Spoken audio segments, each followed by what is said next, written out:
东部战区海军航空兵展开实战化背景下的高强度训练。他们以无线电静默的方式起飞大批轰炸机，这才是真打真准备。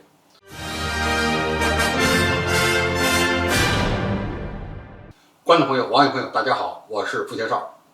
近日，东部战区展开实战化背景下的高强度训练。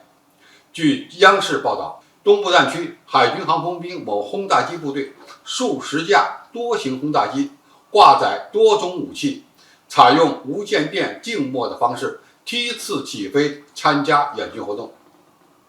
这次演习最令人关注的是无线电静默方式起飞。为了防止敌方通过无线电侦测到己方作战平台活动的轨迹，必要时必须保持静默出航，禁止发出任何的无线电信号，包括通讯信号、雷达信号、电子战信号等等。这就是无线电静默。在保持无线电静默的状态下，飞机上只能开启被动的探测设备，平台本身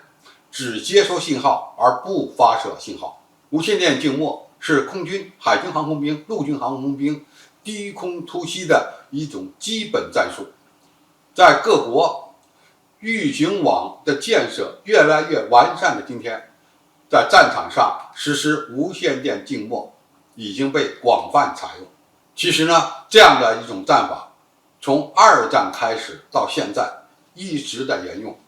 因为无线电静默对隐蔽我们的作战行动意义非常重大。我们知道，二战期间有一场非常著名的战斗，就是美军出动 P-38 战斗机偷袭日本海军大将山本五十六的座机。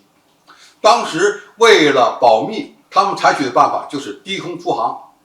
并且机群之间保持无线电静默。低空出航的目的是要规避日军雷达，而无线电静默是为了避免机群以地面的通讯被日军的电子侦察设备所侦听，最终美军的行动取得了突袭的效果。那么现代战争，无线电静默还有用吗？应该说还是有用的，因为不管你的探测技术怎么发展，尤其是雷达技术的发展进步，但是有一条避不开，因为目前无论是地面雷达、舰载雷达还是机载雷达，大部分都是直线传播，它们对低空飞行的目标的探测距离受地球曲率的影响，往往只有40多公里。那么在这样的情况下，怎么发现敌机？那么还有一个办法，就是通过无线电侦听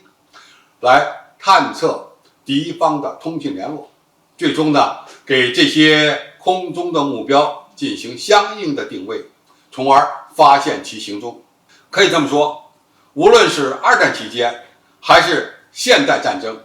无线电静默依然是防止被对手发现的一个很有效的措施。但是也有些网友会问，如果大机群出航的时候保持无线电静默，那么机群之间你怎么联络？它和地面之间怎么联络？那么在这样的情况下，可以说所有的作战使命任务在出航前，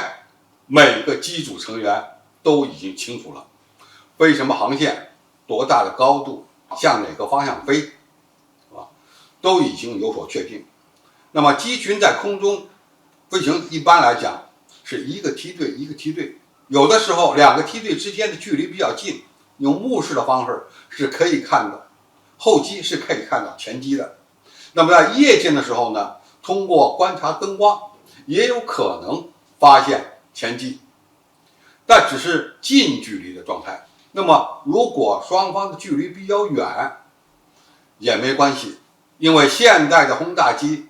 它的导航定位能力非常强，本身轰炸机就具备远程飞行的能力，甚至具备跨洲飞行能力，因此它的导航定位系统是相当先进的。它们可以采取惯性导航、卫星导航、无线电导航的方式，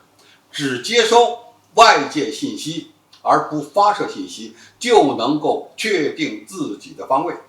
因此，通过这样的方式，保持静默突袭是完全可以做到的。因此，在战前就要做好非常充分的准备工作，才能保证任务的完成。